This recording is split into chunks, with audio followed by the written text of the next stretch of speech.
I talk lots about knowing the kids, but they're not the whole school, God forbid. The ones with the clout, who can most help you out, underlie the whole school's power grid, and they are the head custodian and the office manager.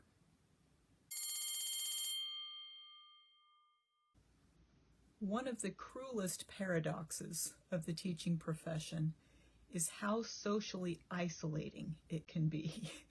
One would think that if you are surrounded by a sea of humanity for 8 to 10 hours a day, you could hardly call yourself isolated.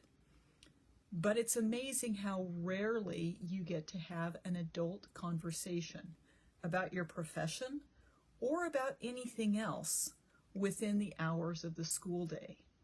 You do not have the opportunity to discuss the philosophy of whatever underlies what you teach, nor do you have time to discuss the weather or the NBA playoffs or the novels that you read or pretty much anything else.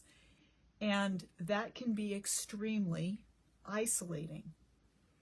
It's easy to be overwhelmed by all of the duties of taking care of your students. I speak from experience.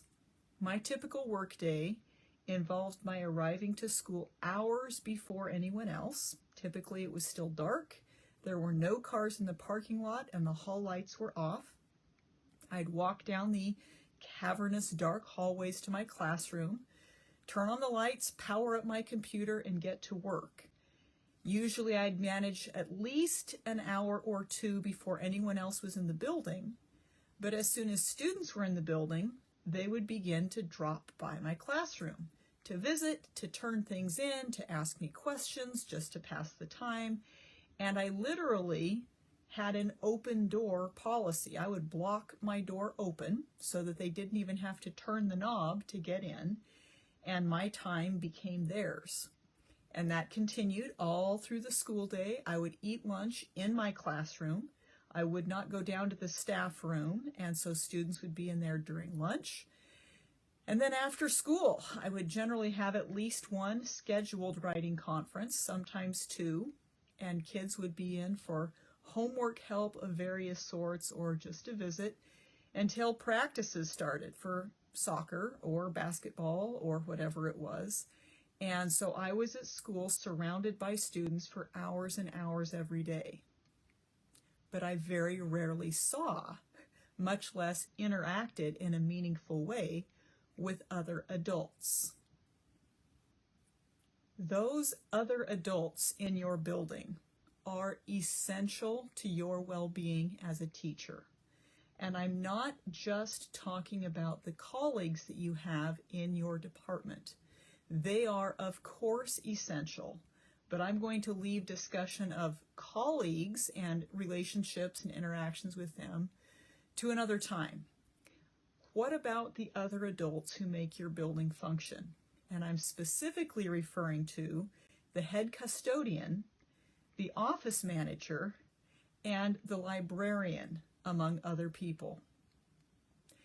I got to know the custodians pretty well at each of the schools I worked in because I was the only person in my classroom generally in the afternoons when they would come around to empty the trash and straighten out the room, and I would always engage them with a bit of conversation. How are you doing? How's the kids? What's going on? Where are you going for the holidays? And get to know these men and women as peers. I would refer to them as my colleagues, people who worked with me. They made me feel a part of a team, and I hope I made them feel a part of a team. I came to appreciate very slowly, given my antisocial nature, of how important it is to network with the other adults in your building. All of us are there to serve the kids, to help them grow as people, to help encourage them through their hard times, to motivate them to effort and eventual success. The more that we know one another, we adults, the better we can connect with those kids. Often I would have the janitors, the custodians, kids in class, or I would have their neighbors or their nephews or some other relation. Often those custodians would get to know particular students who were assigned to work with them during the day. And when I had those kids in class, we got to swap stories about those kids. So first and foremost, the custodians can help you know your kids better. They also know how the building works. They are the people to go to for questions like getting your whiteboard moved to the better wall for your students, getting your lock on your door fixed so that it lets you in with greater ease, oiling those creaky hinges that make you writhe when they screech when you arrive in the morning, replacing the bulbs in your fluorescent lamps. So many little details that you can get resolved very easily if you just know the head custodians and they know you. Those custodians run the building and they are undersung heroes. Honor them, appreciate them, work with them as colleagues. Make an effort to honor what they do for your and their students.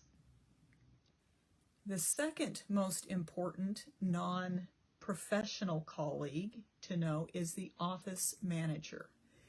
The office managers that I have worked with have always been women, and they have always been amazing to me. How many different tasks they are assigned, they are somehow incidentally responsible for. These women know how to make the world go around, and they are ready and willing to help you. But they will never leave the office to come find you and seek you out. You need to go into their territory and ingratiate yourself with them. Thank them for their hard, tireless, thankless work. They can get you keys to get in on weekends. They can explain how to schedule a field trip. They can get more paper for the copy machine when it is out. They can point you in the direction of the district office personnel who handle whatever random issues come up. Again, I did not understand the necessity of the office managers to the school or to me personally for years, because I lived very isolated in my little dark cubby on the far end of the school and never left my room. But I have come to not only greatly admire, but deeply feel indebted to these women who make the world go round. And they will help you with so many things if only you ask them. Get to know the head custodian, yes, and get to know the office manager, absolutely. The next classified staff member I would encourage you to get to know is the librarian. The librarian knows a vast cross-section of the student body that is kind of unique to the library. A good school librarian creates a home for kids within his or her space. Chat with the librarian about kids. If you're an English teacher, you may bring your kids to the library on a regular basis to take advantage of the librarian's skills. Praise her or him to your students. Build their love of learning, of knowledge, of information, of books, and of trustworthy adults.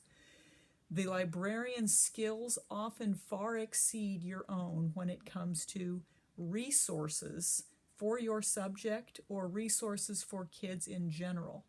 That has been my experience, and getting to know the librarian is always a wonderful opportunity. The last two colleagues I would urge you to get to know on a personal level are certified colleagues of yours, the counselors and the special education teachers. You may have multiple counselors and multiple sped ed teachers depending on your school size. Get to know those who are most closely associated with the grade level of the students that you teach. They are invaluable sources of insight into those students. And get to know your counselor on a personal level. You will benefit from that relationship. I say that speaking from personal experience. Often a teacher does more actual counseling of students than a counselor does. Counselors are often subsumed by the minutiae of schedule changes, and dealing with teenage crises gets pushed aside. But gaining some counseling skills from those colleagues can help you help the students in a more direct way. Also, the counselors can confer with you about individual kids, give you insight into their background, especially if the counselor has been there for years and knows the family, knows something of the history. The SPED teachers can help you urge your students, encourage your students, motivate your students who are also their SPED students in much better ways than you are likely to come up with on their own. Utilize those connections. All of the adults in your building are valuable human beings, and all of you are on the same team. But there are a few who are, in my opinion, more essential to your function than others. In conclusion, I would urge you to invest in building relationships in an intentional way, not only with your students, but also with your team, your staff, all the other adults that work together with those same kids. Know when their birthdays are. Get them a birthday card. Know something about their interests. And if you happen to share an interest in gardening or in football or in computer programming, chat that up. It is far too easy to be completely subsumed in the world of your tiny little corner of the universe. One subject and one subset of the students, and miss out on the fact that the entire school needs to work as a community to achieve best the purpose of helping our kids succeed.